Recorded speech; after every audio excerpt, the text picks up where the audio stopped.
So we're studying the Lamar River watershed, which is just north of the community of Watee. And the reason why we're studying that watershed is because it's being recorded since the 1950s, how much water is coming out of this river over that last, 50, 60, 70 years or so. We're seeing more increases in this river than any other catchment that we have on record.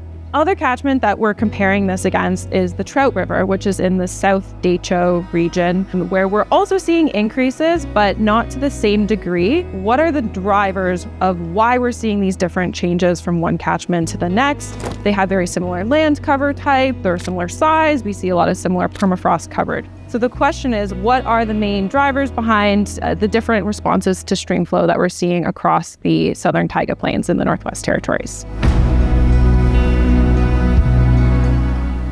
One of the things that we're forward to in our understanding of our place in the world, I guess you would call it, is you understand how everything's interconnected.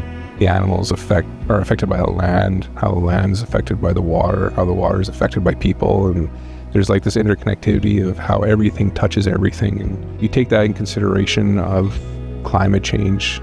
How does one kind of embrace and look at the issue of climate change, and how do you address something that just seems so big? Scotty Creek has been running for the last 20 years or so, and over that period of time, we've really come to understand that as permafrost thaws in these wetland-dominated landscapes, it converts this land from a forested area into a lot more bog and muskeg. And what that does is it actually changes how water can move over the land and through the land. And when you get rid of this permafrost, which is relatively impermeable, it allows more water to get to your streams and creeks than before. So as we see permafrost thaw, we see a land cover change and an increase in stream flow. So what we really wanted to test was whether or not we're seeing these same kind of land cover changes in the Lamar River watershed as we are at Scotty Creek, which is very close to the Trout River.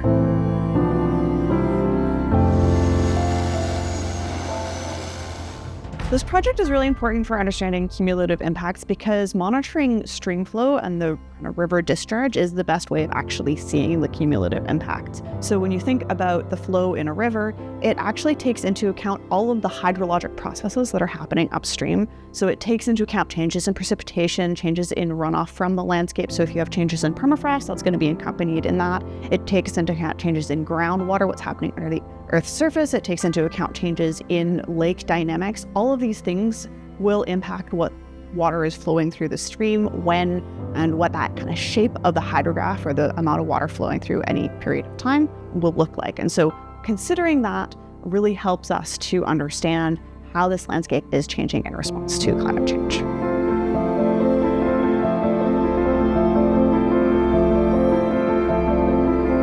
This project sort of started when we were looking at some changing trends in how surface water was changing across the Northwest Territories. We noticed that the site, the Lac Lamard and the Lamart River, were increasing quite rapidly, almost like doubling annual discharge over a 40-year period, almost quadrupling in winter discharge over the same amount of time. This area in the NWT, we have very little data right now. So when we don't have very much data, it's hard to create hypotheses and ideas for why we're seeing this change.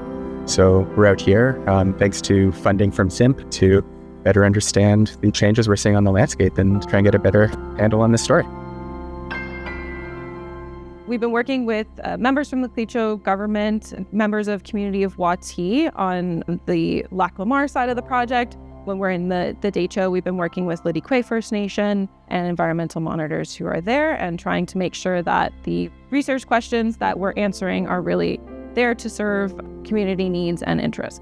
So first of all, we went out and talked to community members and tried to understand some of the changes they've seen on the land. We have this long-term data set from the 1950s, but we don't have anything before that. What kind of changes have been observed over this longer time scale that we don't have information for? Next, we went out onto the land and started setting up data collection. We've collected groundwater, surface water, precipitation information, as much as we can about the permafrost conditions and groundwater conditions and water quality that we can use to try to understand the system in these areas. Then the last part of that is to try to take all that information that we learned about the system in the field and represent that in our hydrologic models to try to understand what those different drivers are between these different watersheds and why we're seeing the cumulative effects we are.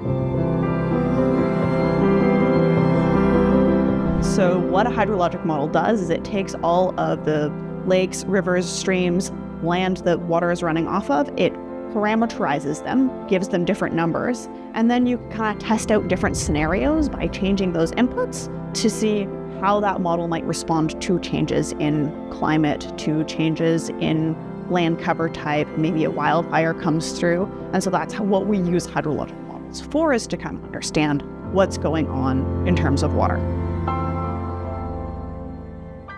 So when we think about hydrologic models in conjunction with decision making, what we're really interested in is what do we need to pay attention to when we're making our decisions? So because each landscape is different and each system responds differently, it's important to be able to do some sensitivity analysis. So what is going on in this landscape that's going to be driving these changes? Because then we can then understand, well, what's going to be coming next? And that will help us design policies that will be resilient to those changes.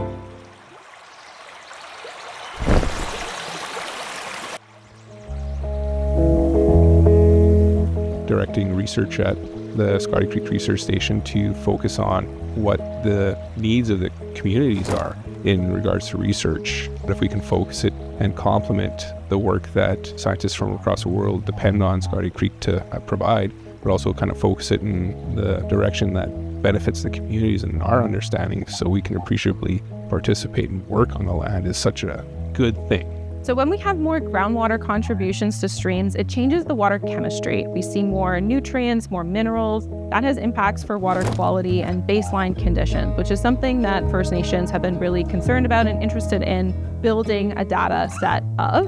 The other thing is in the Lamar River watershed, the Lamar River is a really important overwintering site for coney fish population. And so working with wildlife biologists, they've been really interested in how this stream might change in the future in terms of managing and protecting critical fish species. So the main difference at the Lamar River from those in the southern Decho is that it has that same land cover, but it also is underlain by a much more permeable ground. There's a lot of fractured rock. You can get a lot more water flowing through it than the silty clay in the Decho. And so we think the main difference here is we do have that land cover change that's driving increases in stream flow, but we're also seeing more groundwater flowing through the ground as permafrost is thawing and going into our streams. And then the other thing we found is we're pretty sure that precipitation has been increasing in this region, which when you combine increases in precipitation, land cover change, and greater groundwater contributions, those all combine to really increase stream flow much more than we're seeing in other places.